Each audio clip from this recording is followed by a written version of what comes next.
Welcome to The Explainer. Today, we're jumping into a really insightful report from the technology research firm Virtualization Options LLC.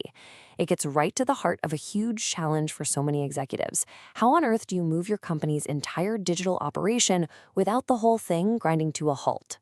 Let's kick things off with a little thought experiment to really frame this. Okay, so picture this. You've got to pack up everything in your office. I mean, every desk, every computer, every single file, and move it all to a new building. But here's the kicker. You can't close up shop, not even for an hour. You have to keep serving customers and taking orders the entire time.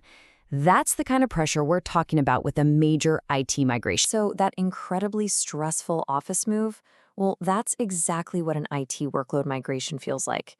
And the report's first big point is that this is absolutely not just a task you hand off to your tech team. No way. This is a full-on business operation. And believe me, the stakes are sky high. And this right here is probably the biggest mental shift the report pushes for. You have to stop thinking about this as just some technical project. It's not. It's a core business operation. Why? Because when something goes wrong, it's not the servers that feel it first. It's your bottom line. And if you get it wrong, the consequences are, well, they're severe. We're talking about system downtime that just stops your sales cold. We're talking about losing critical company data, maybe forever. Security breaches that could become headline news. And, of course, the kind of compliance fines that can be crippling. But the report argues that the worst damage of all is losing the trust of your customers. That's the one that's hardest to earn back. So how in the world do you get through this minefield? Well, the answer is definitely not to just cross your fingers and hope for the best. You need a strategic survival plan, and the report calls this business continuity planning, or BCP for short. Just think of it as your super detailed roadmap for the entire move. Now, BCP isn't just for when a disaster like a hurricane strikes. The report smartly reframes it for a planned disruption, like this migration. The whole point is to make sure your business engine keeps humming right along, even while the mechanics are in there swapping out a critical part. It's all about resilience. A really solid business continuity plan, it's basically making you 4 key promises. 1, it's going to keep downtime to an absolute minimum.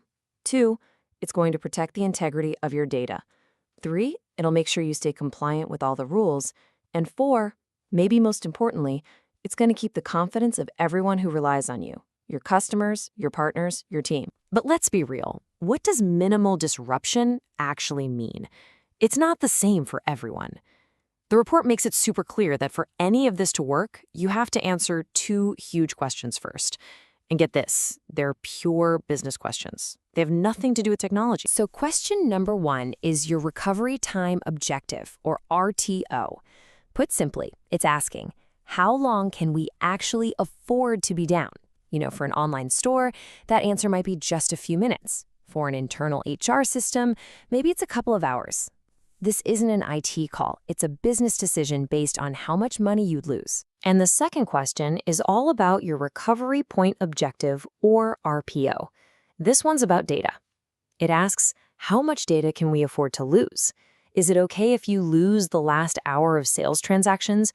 Or would losing even a few seconds of data be a total catastrophe? Your answer here is going to shape your entire data backup strategy. Okay, so let's lock this in because it's really important. RTO is about time. How much downtime can we handle? RPO is about data. How much data loss can we handle? According to the report, getting the right answers to these 2 questions, from a business perspective, not a tech one, that's what's going to drive your entire migration strategy. And your budget, too. All right, so once you've figured out your tolerance for downtime and data loss, you've basically set up your strategic guardrails. Now we can get into the nitty-gritty.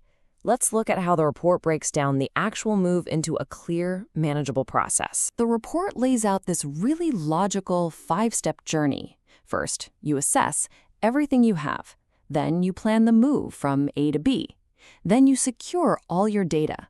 And then, and this is so important, you run a small-scale pilot test to work out the kinks.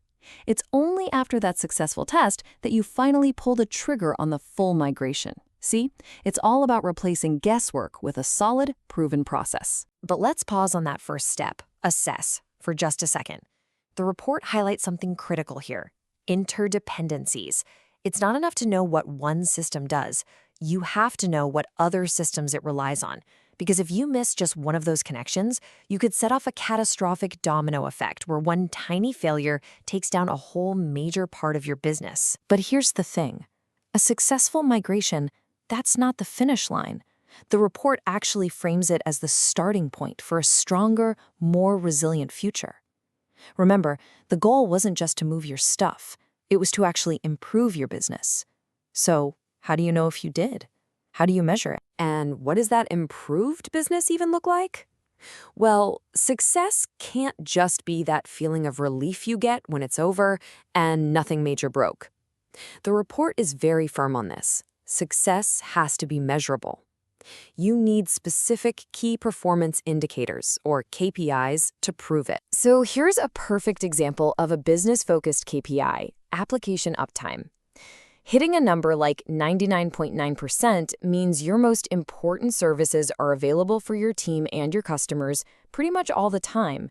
That's not some vague, fuzzy goal. It's a hard number that has a direct impact on your revenue and your reputation. And here's another huge KPI, cost. A successful migration isn't just an expense. It should be an investment that pays you back. A number like this, $25,000, that could be your annual savings from getting rid of old hardware or using less power or just having smarter software licenses. It's a real, tangible contribution to your bottom line. And finally, the report makes it clear that the work isn't done when the move is over. The new normal is a state of what it calls continuous vigilance.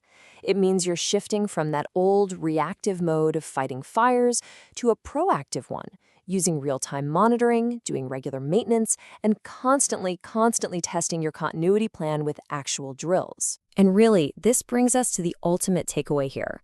Your business is always changing, right? The risks you face are always changing. So your continuity plan can't be some document that just sits on a shelf gathering dust.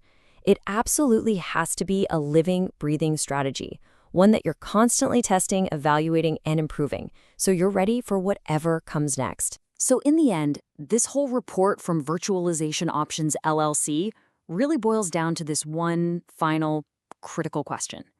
Your IT is going to move. That technology part is almost a given these days.